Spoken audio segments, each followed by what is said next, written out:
one of the things you've talked about is it's not so much that Biafra has to be an independent state, but it has to be economically viable, and you can't really have that with Nigeria as it is. How do we get there? We cannot be economically viable if we are not politically viable. Right. And political viability means complete and absolute independence. It has to have it. We must be independent. Yeah. And again, God creates countries and nations, and not man. There are many ways that nations can emerge. It is always an organic process. We understand that. We respect that. What most commentators don't appreciate about Africa, and which most Africans are a bit slightly uncomfortable with, is that somebody coming from Europe and without regard for your culture, your traditions, your way of life, saying you are now in one country and your name is Nigeria. Right. There is something unnatural about it. Yes. I said to the British government, if you had come, conquered my people, which is a natural human process, that is entirely natural. Right. If you had come, conquered our people, made us English, I can live with that. Yeah. But to come and hand over a children of God over to something completely alien, this same culture that we have in the north, which is an Islamic culture, tried to take us over many years ago, and they failed. You now came and completed the cycle for them. There is something evil about it. Yeah, something inorganic about it. Inorganic. Yeah. Very, very inorganic. And you cannot. We don't talk about economic development, because before you talk about economy, you talk about things like policies, both macro and micro, the rest of it. You are dealing with people who cannot differentiate between macro and micro. No, absolutely. That's right. a problem. Yeah. Education is key for the world outside Biafra, and that's where this starts. The political has to start in the education. That's correct.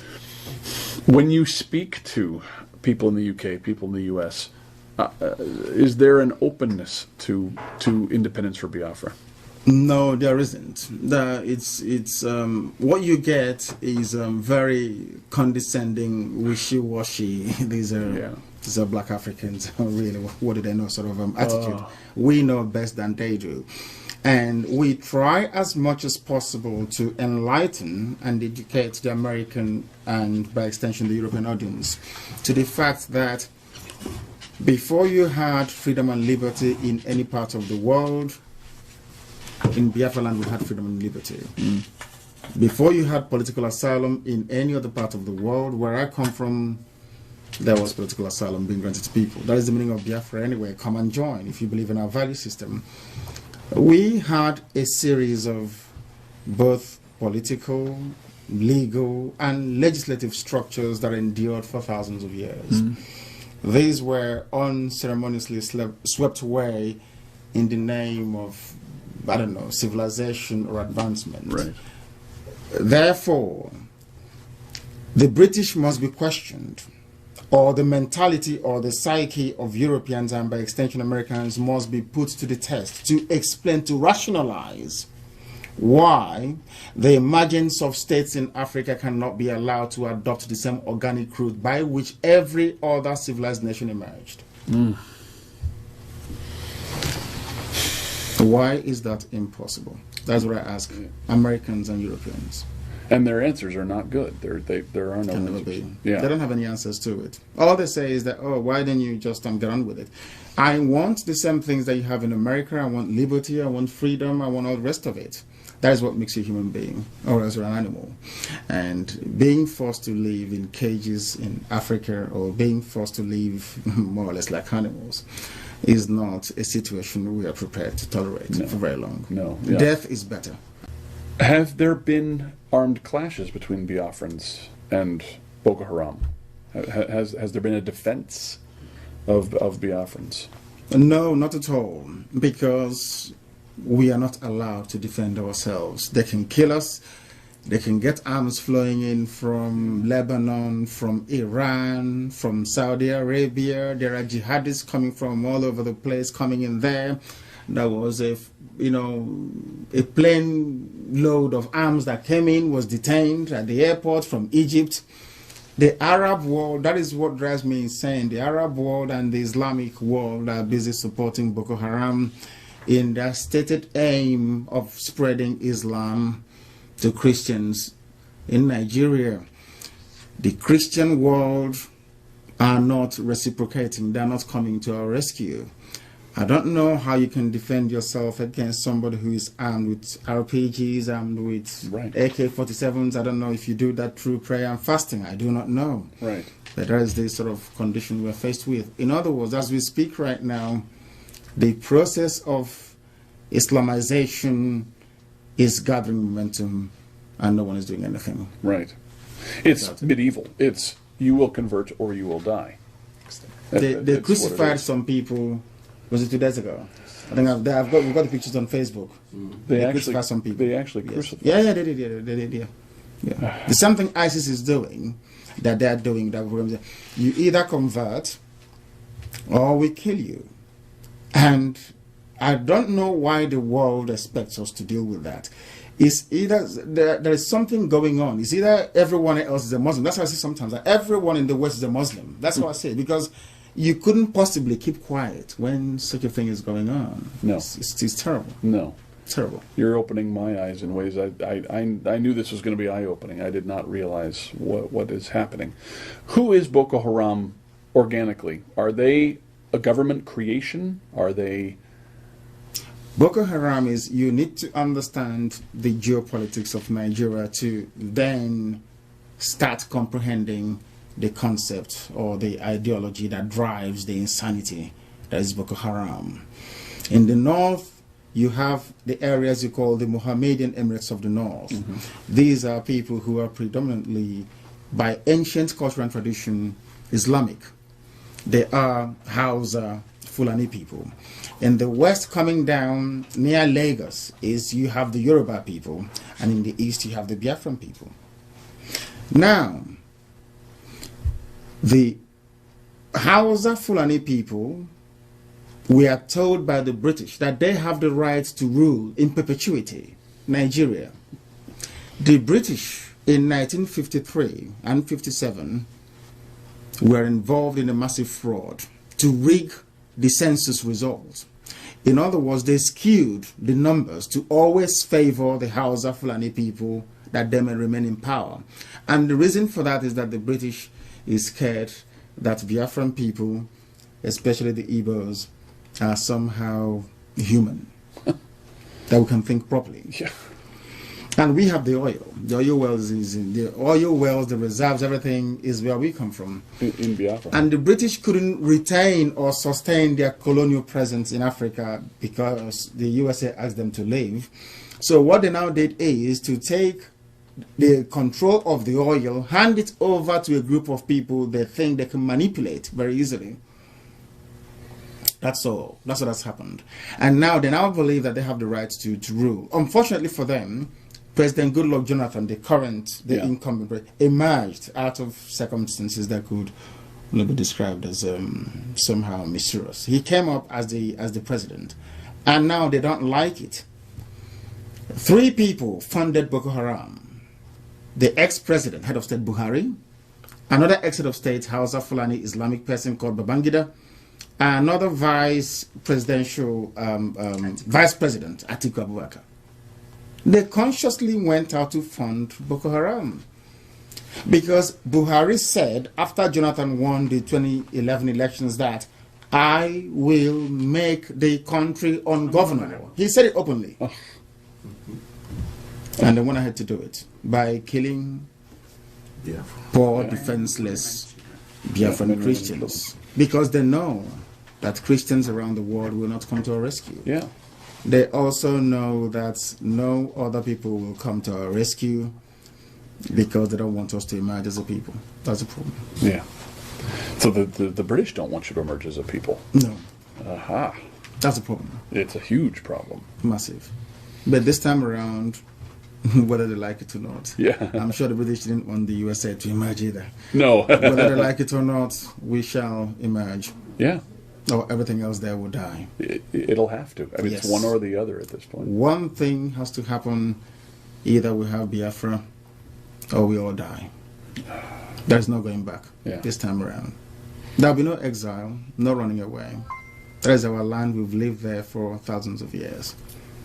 That's where we were born. That's where we will die. Yeah. Are you all willing to go back and be there? At the drop of a heart, yes. Yeah. Yes. Yeah. And a heartbeat. Yeah. We'll go there. And obviously loved ones are there. And they're there. My parents are there. My loved ones are there. Yeah. And it's a land we've been in for, as I said, thousands of years. And a history and a rich culture and a vibrant way of life that has literally been obliterated. Yeah. You go to the book of Leviticus. 80% of what you have in the book of Leviticus occurs where I come from. 80%. 80%.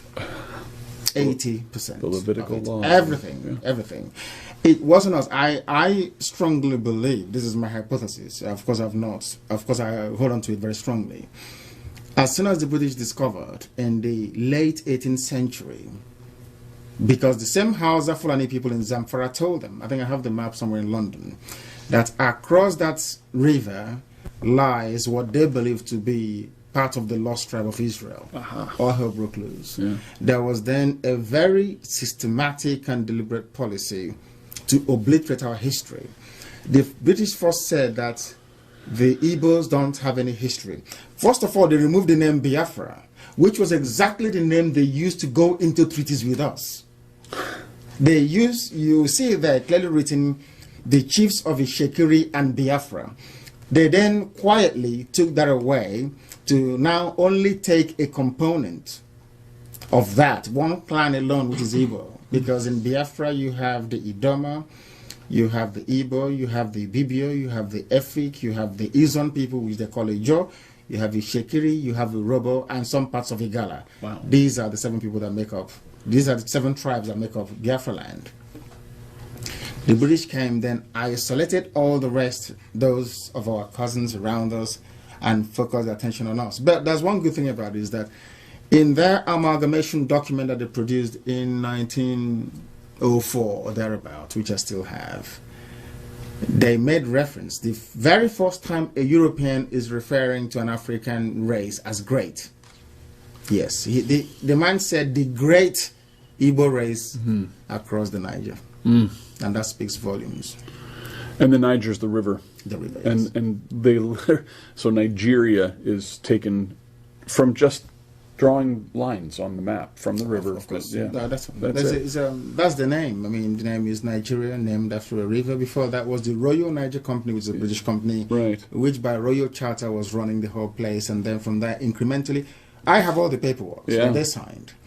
At no time did we give the British the consent to form a country called Nigeria.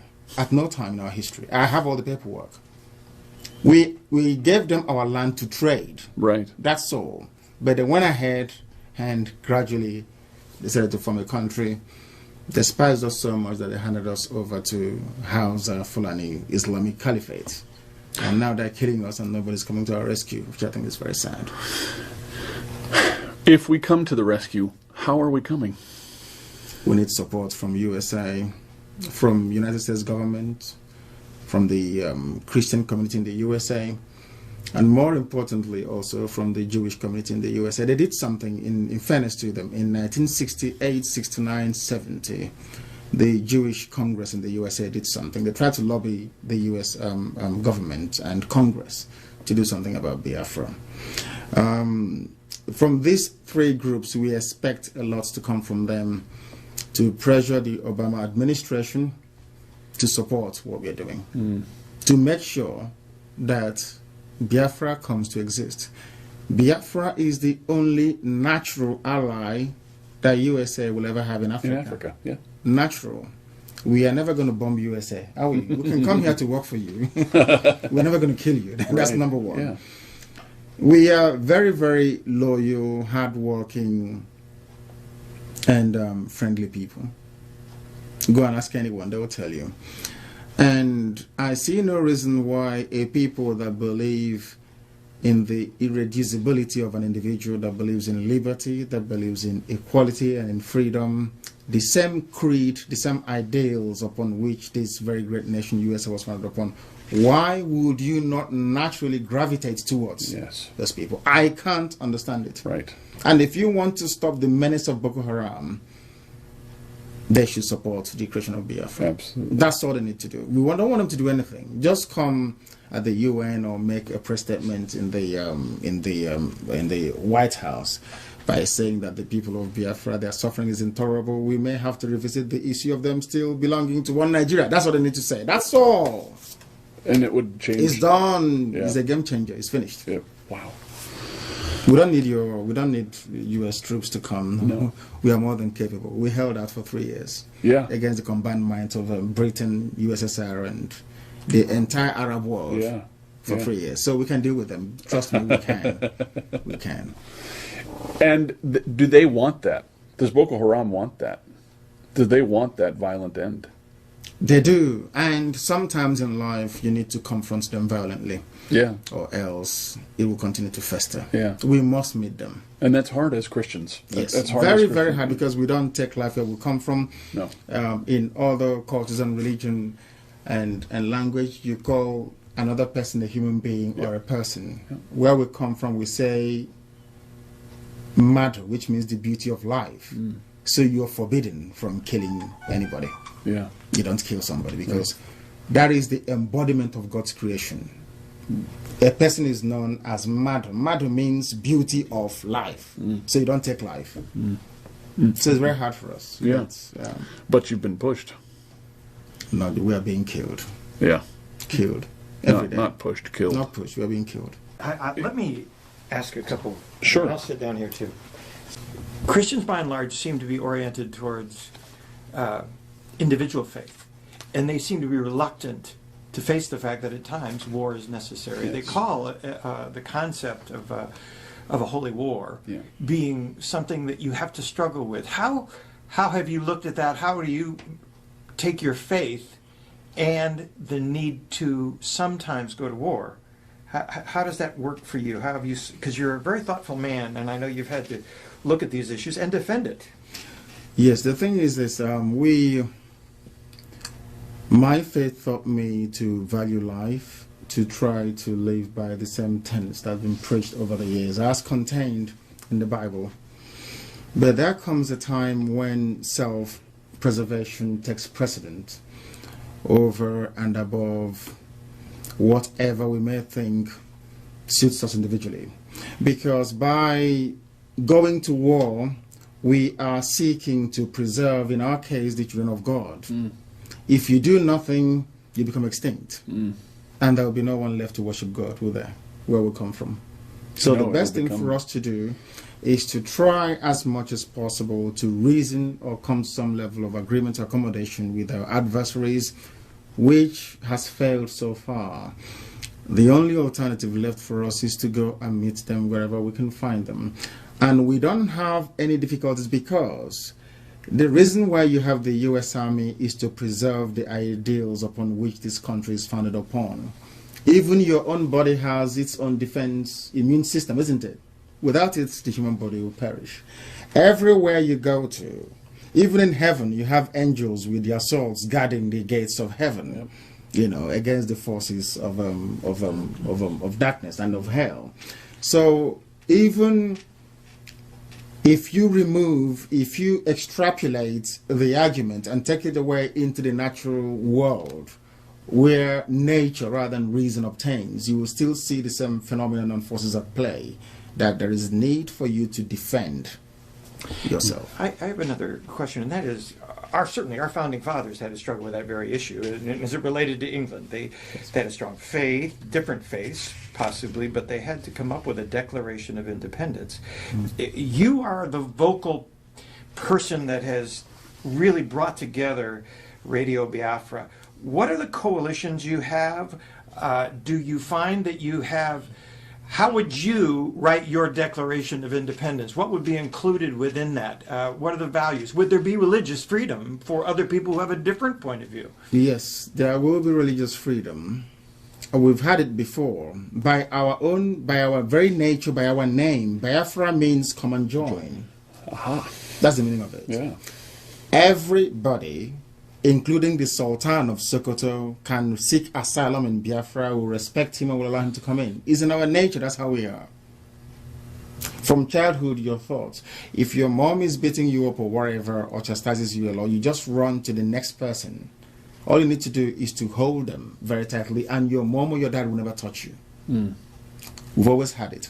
So tolerance is interwoven in our essence, in our being.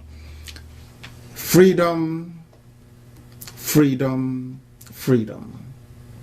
In every way you can imagine it. There is a name, there's something we say will come from. Onyenachia means I can never judge you, it's between you and your God. So that tells you. Absolutely. We are the original architects of freedom, and the British will attest to that. Yeah. We never had any theocracy, no dictatorship, no kings, nothing for thousands of years. We are not about to start now. For the first time, I think America, in the face of ISIS going into Syria and Iraq, has opened our eyes to the reality of the desire for a caliphate. We think of that now in terms of the Middle East, but Africa has been facing that for a long time. Talk to us about a little bit about the mission that the Islamic jihadists have within Africa to control all of Africa. And to dovetail on that, it's because this tolerance and this freedom that Americans feel, that you feel, Boko Haram does not feel. They don't. And ISIS does not feel. And as near as I can tell, Islam does not feel. I'm not a judge of Islam. I don't know. I will judge them because you don't live with them. No. I do. Yeah. So I can judge them. Okay. The fact of the matter is this. If you go back to the statements made by the man that brought this virulent form of Islam into Nigeria, made Othman Danfodio, from Othman Danfodio to Ahmadu Bello, the son, and right up until this very moment, there's been one common theme running through everything they have said, their ideology, their philosophy, their thinking, their way of life, which is to propagate violent Islam all the way to the ocean. That's something you must know. That work has continued unabated. Biafra is the only piece of unconquered Islamic territory in West Africa, and they are seeking to take it. They vowed to take Biafra. Is on tape, which we will supply you with. So you can see what these people are saying. When you bomb Afghanistan, when USA bombs Afghanistan, they kill us in Nigeria. When there is a cartoon of Prophet Muhammad, they kill us. Every blessed day we are dying. We live with the reality. The slow march of Islam has been ceaseless from time, encouraged by the British. Encouraged by the British. Whatever they have been. The British government, you may wish to know, has never supported the independence of any Christian country in the world since the beginning of time. But they have always consciously and studiously supported the emergence of an independent Islamic caliphate. Yeah. Lawrence of Arabia. One of the criticisms that could Lawrence come your way, or at least questions that could come your way, and that is Biafra does have control of the principal oil within Nigeria, were it to be formed under the present situation. That is correct, yes. That is a major obstacle, I would imagine, for people who are frightened of the fact that if you do gain control, they will lose the opportunity of having access to that. How do you approach, as an independent Biafra, the issues that are around the oil, around criticisms, and the resistance that will happen to your independence on the basis of that resource alone? The resource, we believe in development, which means the oil will have to be sold to our friends and to our partners, and in return, I'm an economist myself, in return we get vital foreign exchange with which, or foreign reserves with which to try and develop other aspects of the economy.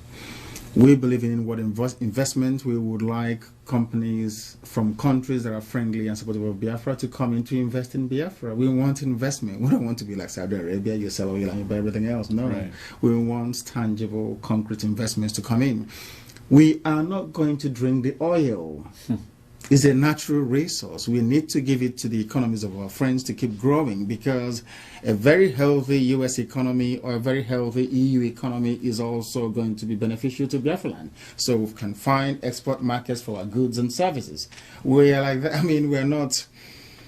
we understand the intricacies of world economy and the need to make available to the international market your resources to continue to fuel human development. So it is not a problem. Our oil fields and that very sector will be open to our friends, and only to our friends. You can't expect not to help us and then eventually we let you in. It's not going to work that way. But if you help us, of course, it's there for all to have access to. We've gone on record to say that oil is not our problem. All we want is freedom. Oil is not the issue. The issue is freedom.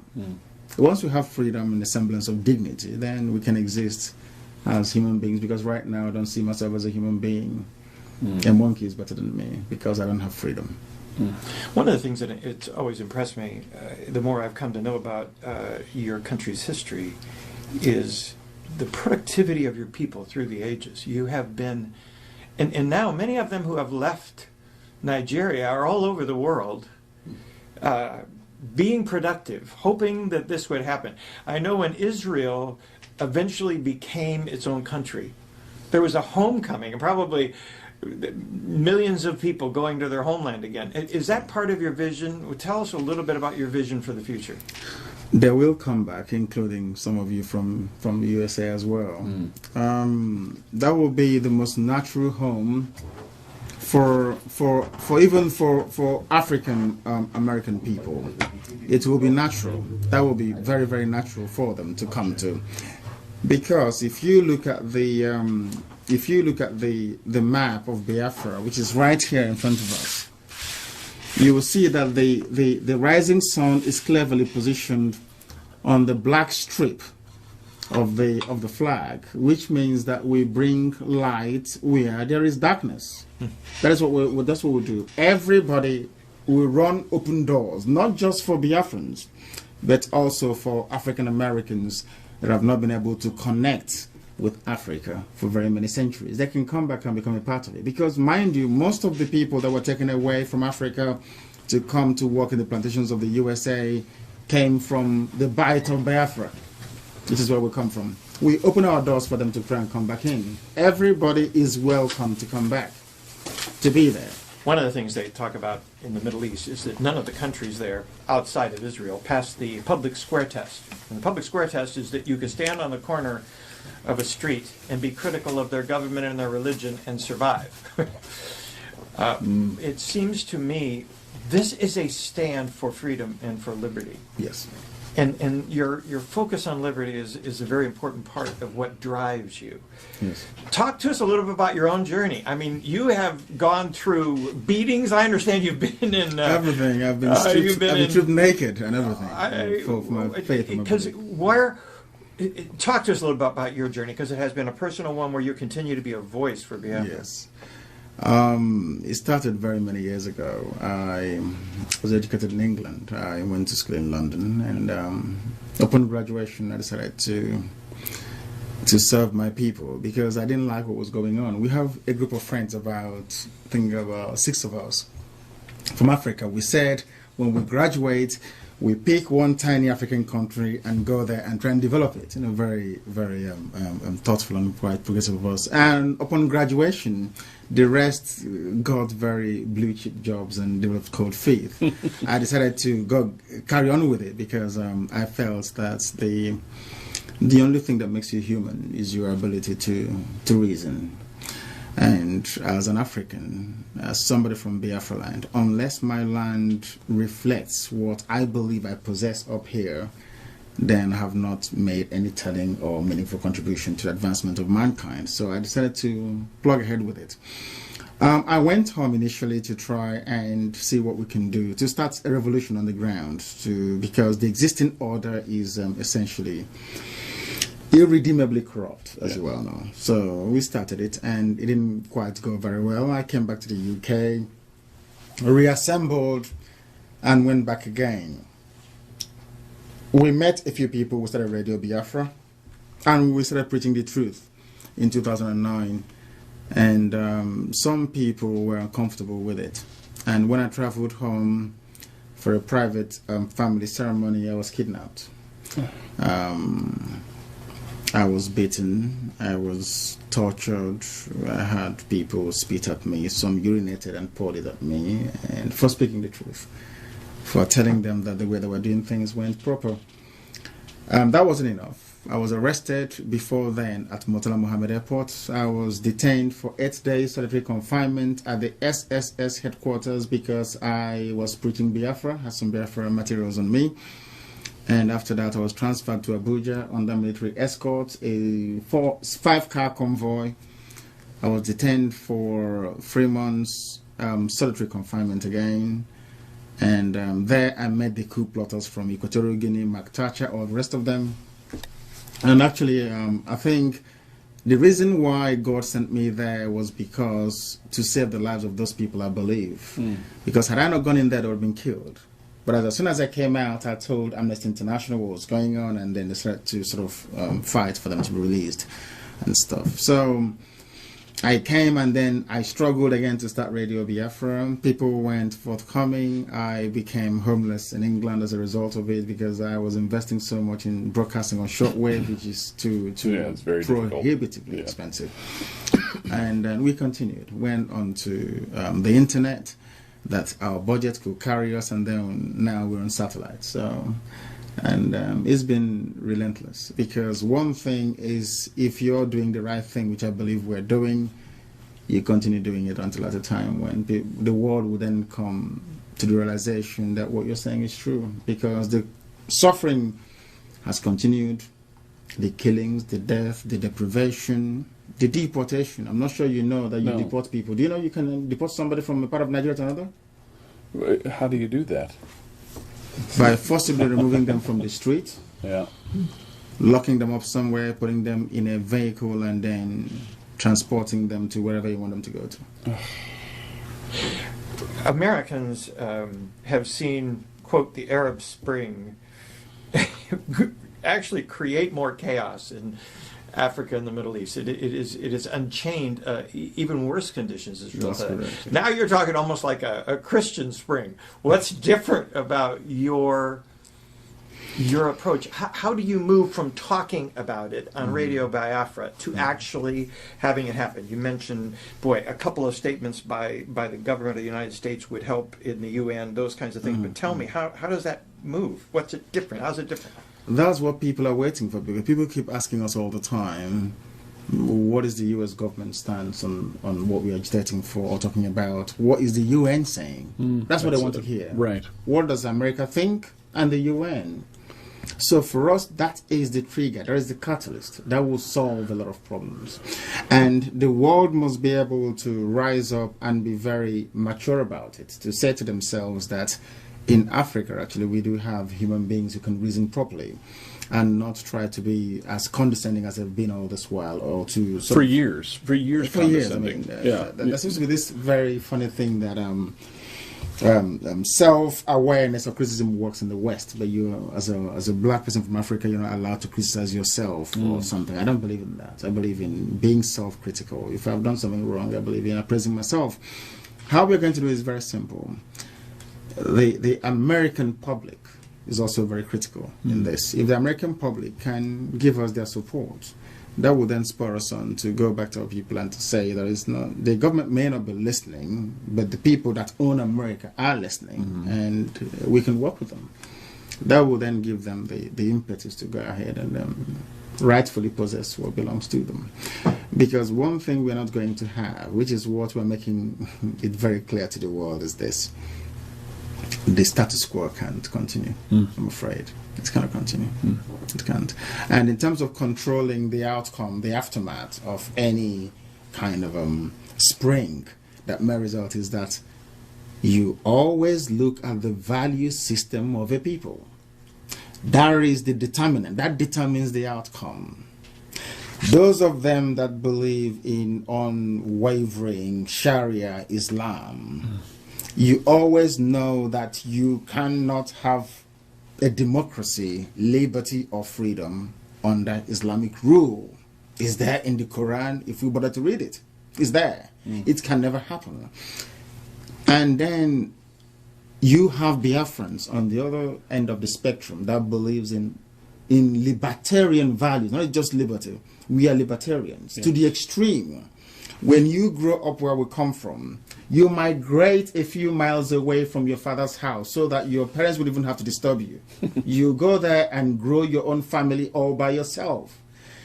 We come from a country where if you're born a male child, automatically, by right of nature, one day you will become a landlord. You will have a piece of land upon which to build. Irreducible. It never changes. Therefore, in our bones, not just in the blood, we have the DNA of freedom implanted in it.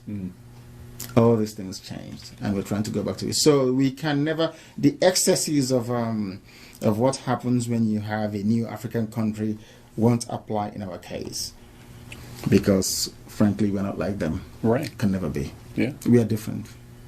And doing so, as you say, is part of what Americans, what Westerners would refer to as seed planting, as putting a Christian, economically cooperative people in a place where we have really not had that. Exactly. And not only that, you know, I travel across the stretch of Africa. I travel from Gabon all the way to Gambia. Oh my. All the time.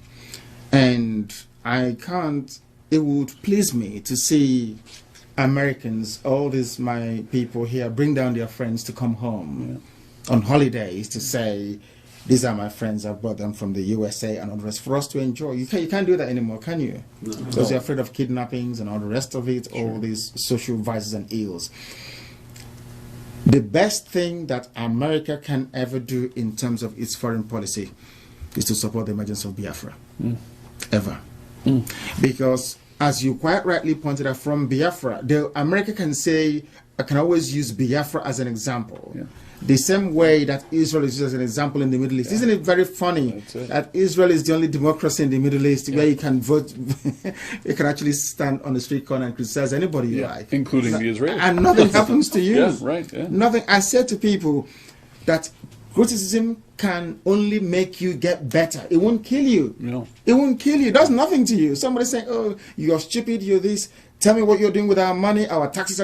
Is for you to stand there and explain. That is why we run Radio Biafra the way we do, so that when we graduate from here into proper governance, by the grace of God, you can be able to stand up and defend your record before the people.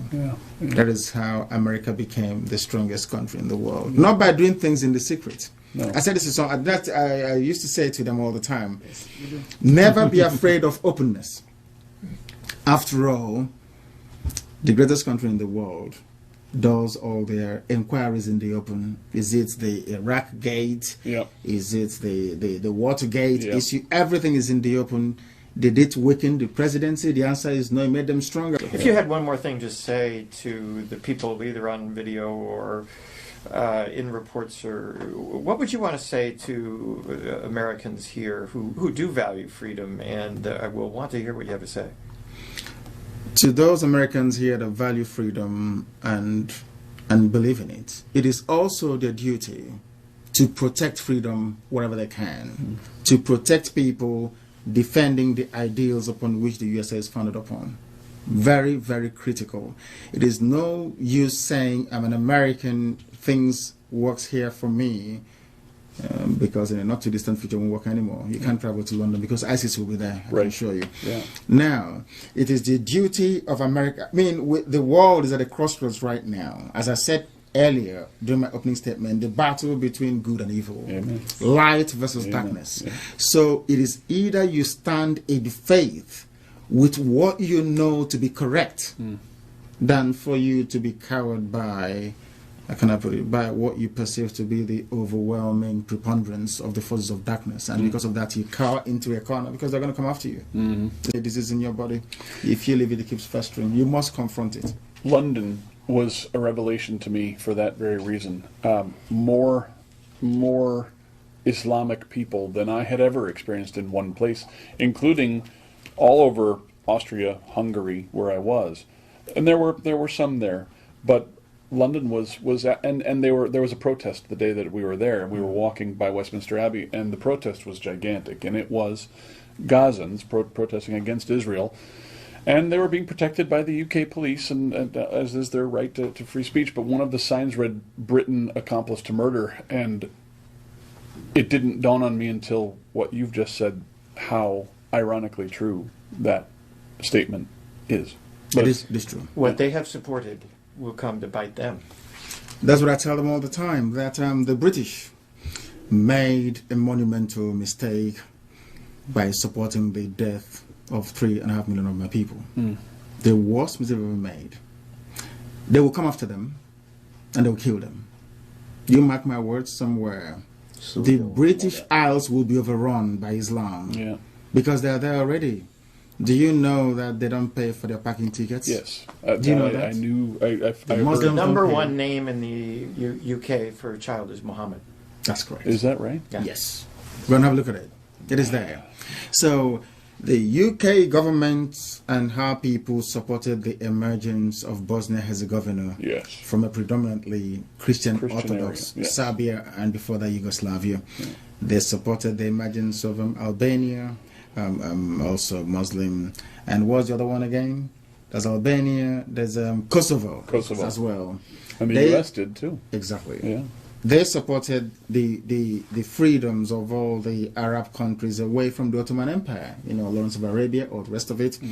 The British occupied Palestine and refused the right of passage. I read Leon Uris's book, Exodus. I don't know if you've ever read it before. I read it. How they refused Exodus to dock. I think it was in Haifa also, by the British garrison there, saying no to them, that they can't come in. But you can quite easily go to the same Bible that you read all the time and see who owns the land. They can see it very clearly. Because there is something about humanity, I would say, that baffles me. You have before you all the available facts and evidence, and you consciously choose to ignore it. There's something wrong with that person. And also the British did. So it doesn't really surprise me at all. And I've said to them before that you have something against the children of God. Said to the British people. Of course they did. In Israel, they didn't want to go away. The British officers were within the Jordanian. In fact, the entire officer class of the Jordanian army that fought the Israel in the War of Independence, where people didn't know this, was staffed by British officers. Really? Yes, go and have a look. Go and have a look. The Jordanian army, go and have a look. They still lost anyway. Yeah. Now, the fact remains that we must be bold enough. America is the last bastion of hope. That is why sometimes Obama's administration, I wonder. I don't know what's going on. I do too. We must stand up and for some time do away with political. I can't stand political correctness. Do away with it for some minute and face the hard reality. If somebody has a problem that requires invasive surgery, you cut them open to get at the problem and then resolve it. Right. There is no need applying ointment or trying to be very nice to them when people are festering and dying on the inside. That is what he has to do. He needs to be decisive. The support for Israel is critical. It is critical. There is no way you can use human shield or launch attacks against a sovereign nation from the comfort of a children's classroom and don't expect some measure of reprisal. When the Japanese attacked America, America responded. When Hitler attacked Britain, Churchill responded. You never allowed tyranny or terror to prevail. Why must other people be allowed to live under that? It's not possible. If you don't help us, we all sink in this one big gigantic cauldron of deceit and lies. And darkness. And darkness, of course. Very, very important. Thank you. Thank you very much. Thank you. Thank you. What Wonderful. what an eye-opening experience. Thank you.